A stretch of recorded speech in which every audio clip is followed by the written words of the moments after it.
Good morning. आ जाइए, चलिए अब आगे का पढ़ते हैं। आज जो हम कल तक जो हमने पढ़ा उसको एक बार मैं आपको रिवाइज़ करा देती हूँ ताकि आपको वो चीज़ें याद रहें। ठीक, देखिए ये है एक्टिव पैसिव, हम काम कर रहे थे कल एक्टिव पैसिव पे। ठीक है, ये बात आई होप आपको याद होगी। एक्टिव पैसिव कल हमने शुरू किया है कि कैसे कैसे वो चेंज होता है। तो इसका मैंने एक नियम तो ये बताया था कि इसमें क्या होगा, जो मेन वर्ब होती है उसकी हमेशा कौन सी फॉर्म आती है, थर्ड फॉर्म आती है। दूसरा मैंने आपको ये बताया था कि सबसे पहले काम ये होता है कि सब्जेक्ट का ऑब्जेक्ट और ऑब्जेक्ट का सब्जेक्ट बन जाता है, और फिर जो नया वाला जो सब्जेक्ट की जगह आता है बन के, उसी के हिसाब से हम क्या करेंगे, हेल्पिंग वर्ब लगाते हैं। ठीक है, मेन वर्ब में तो कोई इशू था नहीं, थर्ड फॉर्म आनी है हमेशा। अब सिर्फ एक ही प्रॉब्लम थी, वो थी हेल्पिंग वर्ब की।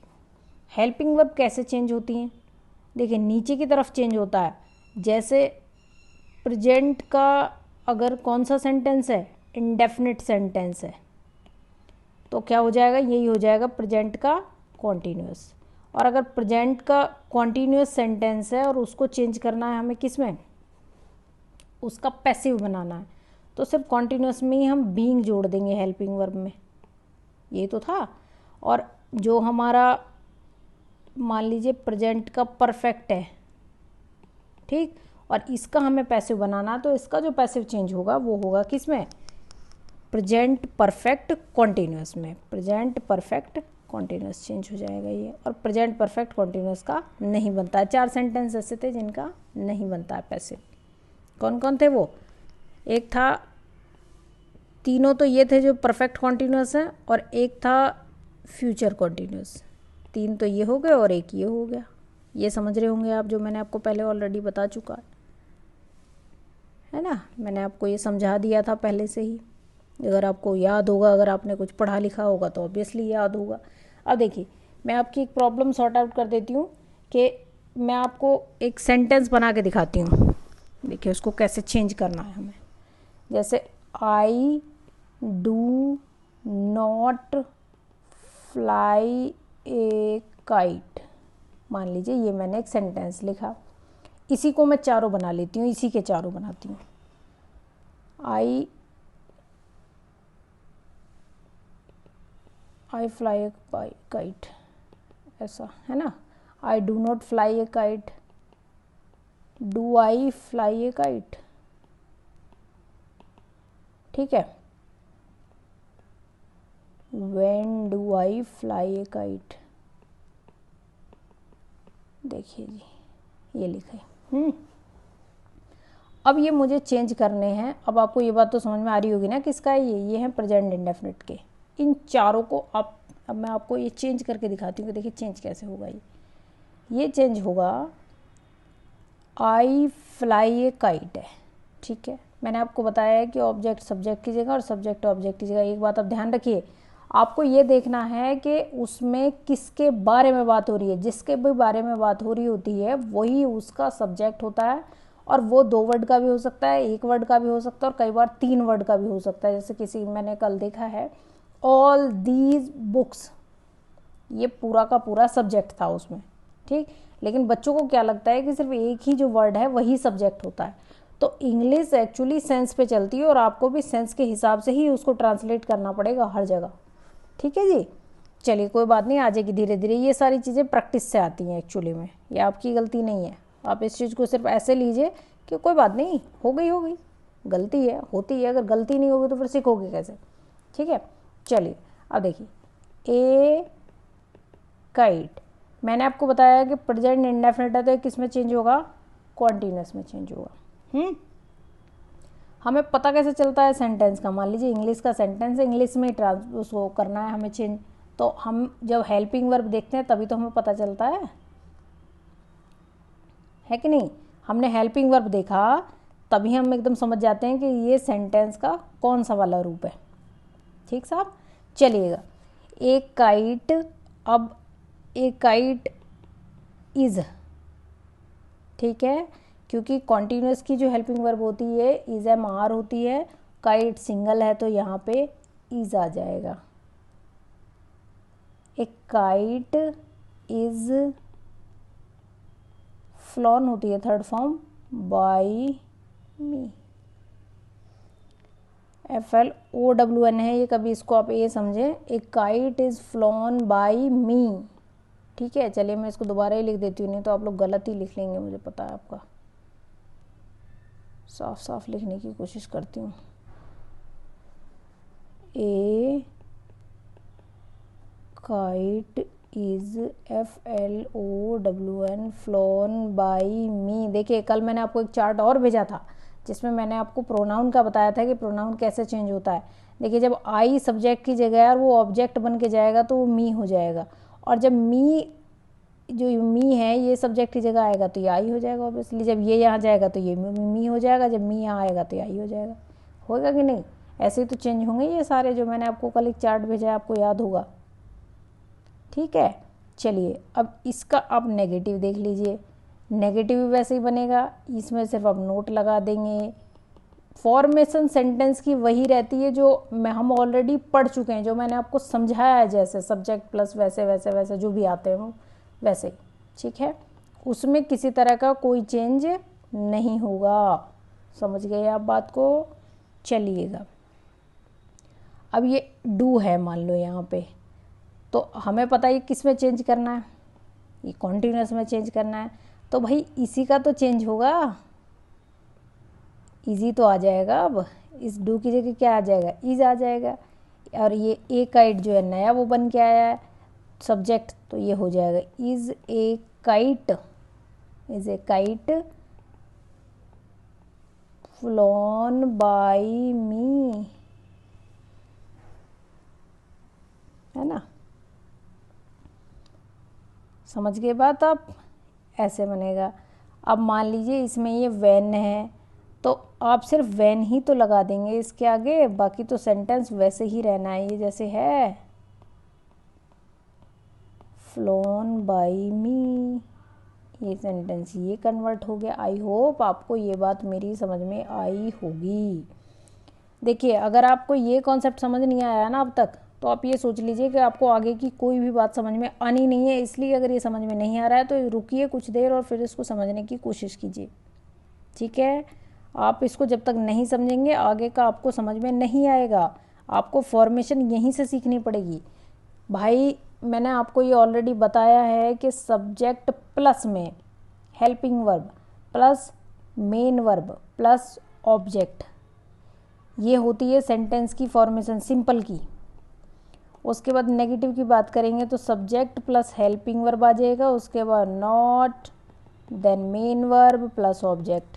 फिर अगर हम देखते हैं सिंगल इंटरोगेटिव, मैंने आपको एक पढ़ाया था, तो सिंगल इंटरोगेटिव में ये दोनों अपनी जगह चेंज कर लेते हैं। सिंगल इंटरोगेटिव वो होता है जिस सेंटेंस की शुरुआत क्या से होती है। ठीक है, तो हेल्पिंग वर्ब प्लस सब्जेक्ट, अगर नॉट है तो आप लगा दीजिए, नहीं है तो जाने दें। उसके बाद में मेन वर्ब और देन ऑब्जेक्ट और क्वेश्चन मार्क। देखिए डबल इंटरोगेटिव सेंटेंस में क्या होगा, WH वर्ड सिर्फ आ जाता है, बाकी फॉर्मेशन सेम यही उतर जाएगी नीचे, यानी कि helping verb subject main verb object और ये क्वेश्चन मार्क हो जाता है। समझ गए बात को आप? अब आगे चलिए, देखिए ऐसे ही इसमें भी हुआ है, जो यहाँ मैंने आपको ये समझाया है ये सेम चीज़ इसमें भी हुई है। बस बात वही है कि हमको ये ध्यान रखना है कि सब्जेक्ट को ऑब्जेक्ट और ऑब्जेक्ट को सब्जेक्ट बनाना है अकॉर्डिंग टू सेंटेंस। और वो चेंज कैसे होगा? इंडेफिनिट कॉन्टीन्यूस में चेंज होता है, कॉन्टीन्यूस में बीइंग जुड़ जाता है हेल्पिंग वर्ब में, और जो परफेक्ट होता है वो किस में जुड़ जाता है? हो जाता है चेंज परफेक्ट कॉन्टीन्यूस में। और परफेक्ट कॉन्टीन्यूस का कोई भी पैसिव नहीं बनता है, और एक किसका नहीं बनता है? फ्यूचर कॉन्टीन्यूस का नहीं बनता है। और वो क्यों नहीं बनता है ये बात भी मैंने आपको बताई थी। ठीक है जी, तो यहाँ तक का आपका ये अभी तक क्लियर हो जाना चाहिए। आप ये वाले जो है मैंने बना के दिखाए हैं, आप इसको बार बार देखेंगे तो आपको ये बात समझ में आ जाएगी, ये क्लियर हो जाएगा। इसमें कोई बहुत बड़ा वो नहीं है कि मैंने बहुत पता नहीं क्या कर दिया है, ये कुछ नहीं है ऐसा। अब देखिए जो नया सब्जेक्ट आया है उसी के हिसाब से तो हम हेल्पिंग वर्ब लगाएंगे। ये अब जब सब्जेक्ट बनेगा तो इसी के हिसाब से हेल्पिंग वर्ब लगेगी, इसी के हिसाब से हेल्पिंग वर्ब लगा दी मैंने। और सेंटेंस को देख के मुझे पता चल गया था कि ये सेंटेंस किसका है? इंडेफिनिट का था। तो जब ये सेंटेंस इंडेफिनिट का था तो इंडेफिनिट का हमें पता ही है कि इंडेफिनिट में जो हेल्पिंग वर्ब लगती है वो किसकी लगेगी, कॉन्टिन्यूस की लगेगी, सेम सेंटेंस के कॉन्टिन्यूस की लगेगी। मान लीजिए यही सेंटेंस अगर पास्ट इंडेफिनिट का होता और हमें इसका पैसिव बनाना होता तो हम इसे पैसिव कैसे चेंज करते, हम इसे पास्ट कॉन्टिन्यूस में चेंज कर देते बस। जो हेल्पिंग वर्ब लगती वो लगती पास्ट कॉन्टिन्यूस की। आप लोगों को मैंने एक्सरसाइज भेजी थी, उसमें सिर्फ कितने 10 सेंटेंस थे और आपने किसी ने एक बच्चे को छोड़ के बाकी किसी ने भी सेंटेंस की प्रैक्टिस नहीं की है। अगर आप नहीं करेंगे तो ये आपको नहीं आएंगे, ये मान के चलिए, ये मैं पढ़ाऊँ या कोई भी पढ़ाए, ठीक है। आप कभी पता चले आप कल को ये बोलेंगे आपने तो कहा था आ जाएगी, मैंने साथ में ये भी बोला था, अगर आप वो करेंगे जो कि मैं आपसे बोलती हूँ, ठीक है, और आप अगर प्रैक्टिस नहीं करना है तो आप मान लीजिए ये चीज़ कि असफलता निश्चित है, वो किसी भी फील्ड में हो। काम चोरी छोड़िए और काम करना शुरू कीजिए। जब तक आप ये नहीं करेंगे तो चीज़ें सुधरेंगी नहीं, ठीक है।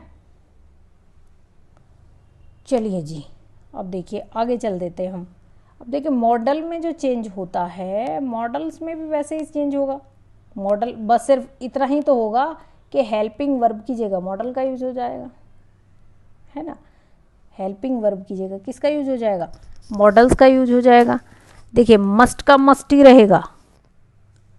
चेंज किस में होगा ये मैं आपको बता देती हूँ, किस किस में चेंज होता है। देखिए सेल का शुड हो जाएगा, विल का वुड हो जाएगा, कैन का कुड हो जाएगा जब पैसिव चेंज करेंगे।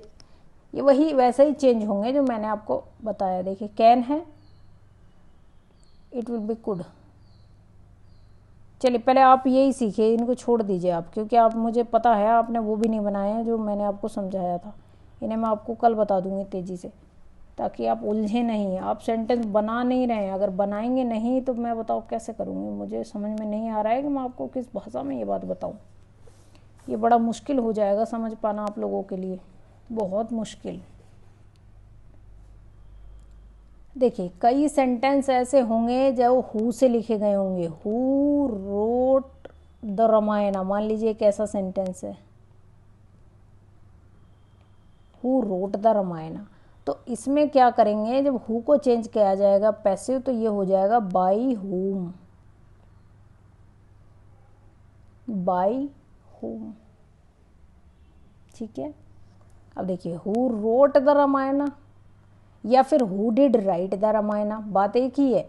या तो हु रोट द रामायण या who did write the Ramayana, ठीक। यानी कि सेंटेंस किसका है, सेंटेंस है पास्ट इंडेफिनिट का। आपके जो कॉलेज आपके पेपर में आएगा, जहाँ जब तक आप कॉलेज में हैं तब तक आपको सिंपल सेंटेंस ही बनाने को आएंगे, आप ज़्यादा घबराइए नहीं उस चीज़ से, ठीक है। या तो आप इसको हु को चेंज करेंगे किस में, बाई हुम में। तो बाई हुम में कैसे, बाई हुम was the Ramayana written,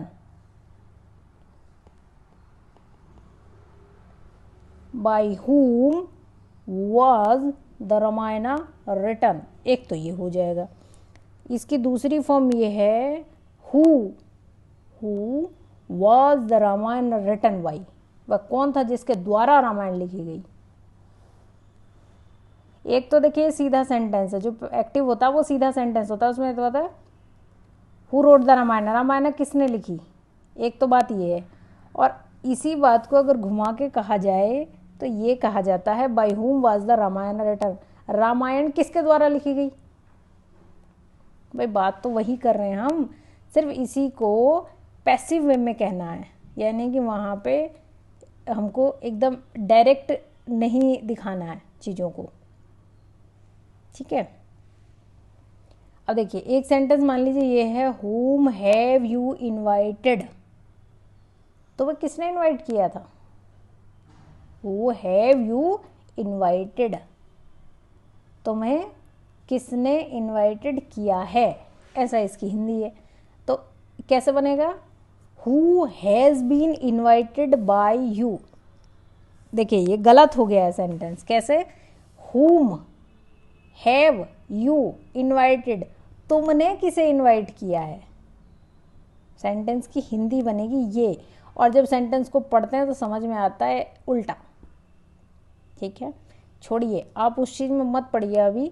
ये थोड़े से एडवांस सेंटेंस थे, वो आप इनको बनाइए जो मैंने अभी आपको बताया। और प्लीज़ प्लीज़ प्लीज़ देखिए, जिस भी बच्चे ने सेंटेंस की प्रैक्टिस की है अभी तक, उसके लिए बहुत अच्छा है कि वो उसने जितने सेंटेंस बनाए हैं ना इंग्लिश में, उन सब का वो पैसिव चेंज कर ले। वो सारे सेंटेंस जो उसने अभी तक बनाए होंगे प्रैक्टिस बुक में, वो होंगे एक्टिव में, उन्हीं का पैसिव वॉइस बना के देखे। और अगर पैसिव वॉइस बनाने में कोई इशू आ रहा है तो आप मुझसे पूछिए। सिर्फ ये आज चला है और ये कल चलेगा पैसिव वॉइस, उसके बाद में मैं आगे बढ़ जाऊंगी, ठीक है। तो फिर आपका ये छूट जाएगा पोर्शन, तो आप इसको छोड़े ना कृपया करके। अभी इसमें कुछ चीज़ें और रह रही हैं, जैसे इसमें इम्पेरेटिव रह रहा है, ठीक है, लेट का यूज़, अभी कुछ चीज़ें और हैं।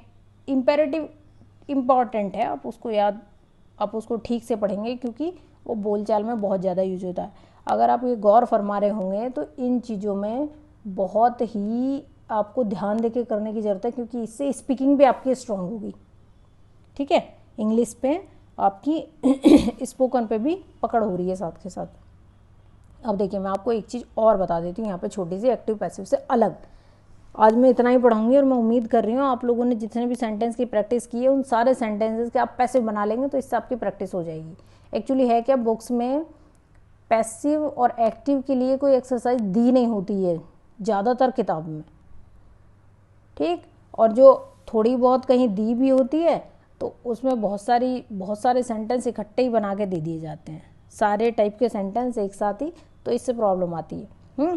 तो इसलिए मेरी आपसे यही रिक्वेस्ट है कि आपने बहुत सारे सेंटेंस की प्रैक्टिस की है, जिन्होंने नहीं की है मैं उनका कुछ कर नहीं सकती हूँ, क्योंकि उन्हें सेंटेंस नहीं आए होंगे। तो एक्टिव पैसिव का कोई मतलब नहीं, डायरेक्ट इनडायरेक्ट भूल जाएं, सिंटैक्स का कोई मतलब नहीं, आगे की इंग्लिश उन्हें नहीं आनी है, ये मान के चलें आप, ठीक है। चलिए एक चीज़ मैं आपको बताती हूँ।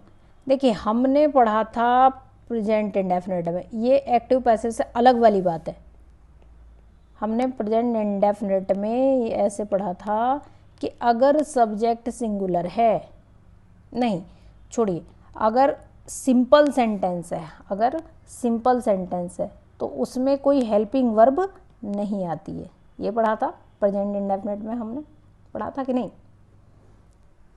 अब देखिए, मैंने ये लिखा एक सेंटेंस, मैं स्कूल जाता हूँ, उसकी पहचानता हूँ, टी है, ते है ना, इस तरह की टी हूँ, ये होती है लास्ट में।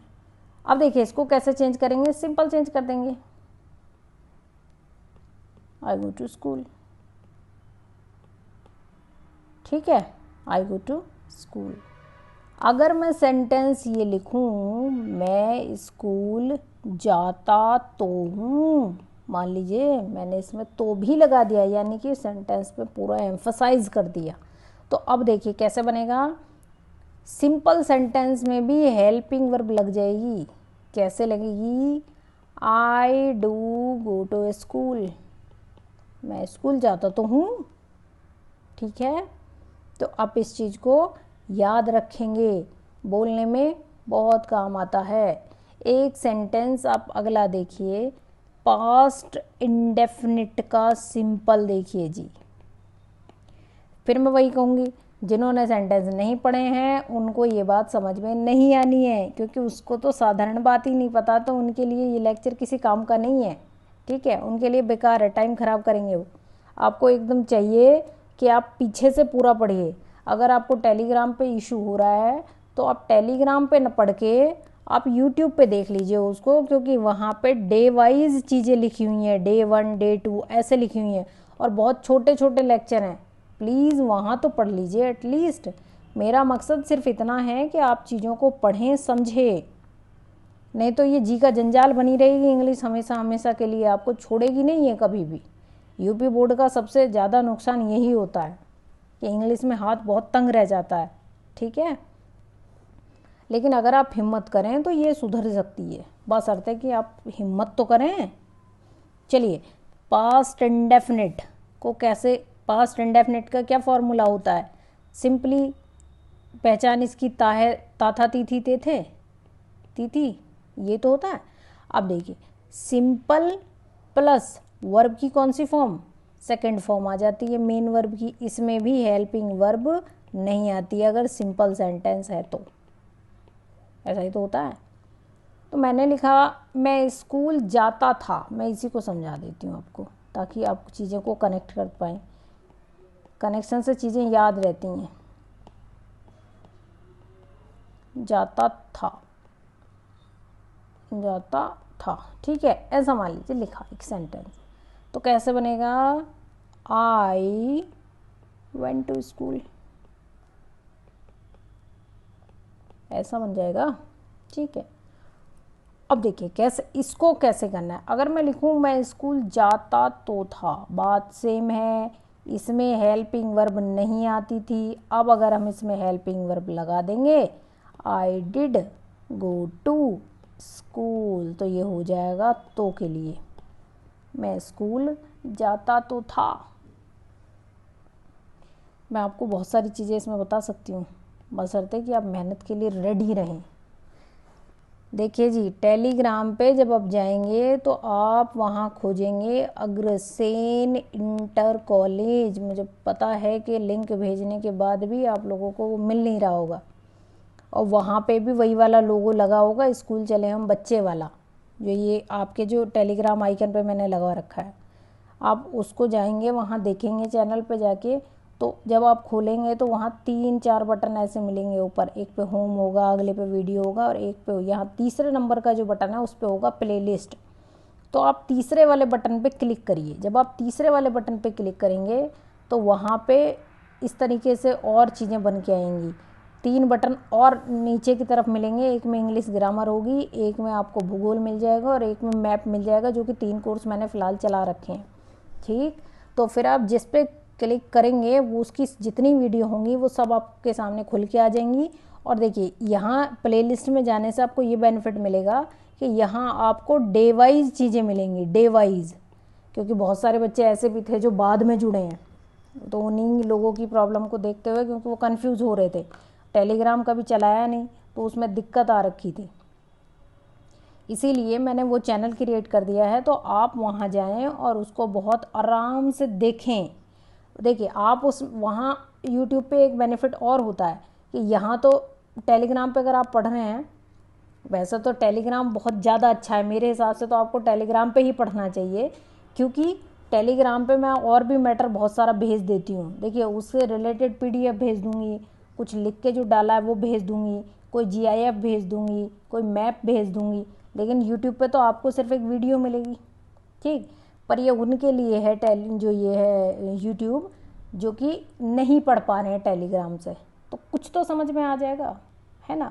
अब यहाँ आप जब प्लेलिस्ट पे जाके खोलेंगे चीज़ों को, तो वो आपको डे वाइज मिल जाएंगी, हर दिन का, एक डे 1, डे 2, डे 3, डे 4, तो आप उसे शुरू से लेके पढ़ सकते हैं। शायद 22 या 23 लेक्चर इंग्लिश के हैं उसमें, और 20-21 लेक्चर शायद ज्योग्राफी के हैं, और 4 लेक्चर मैप के हैं।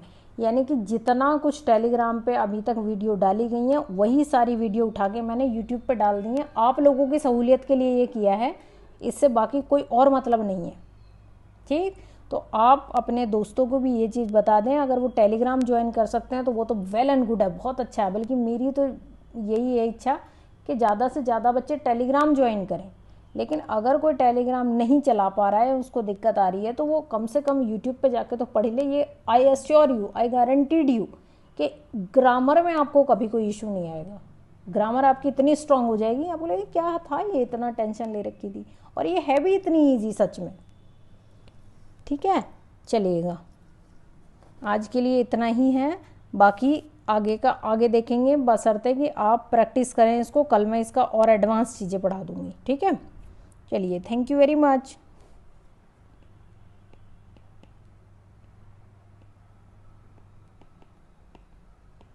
Thank you.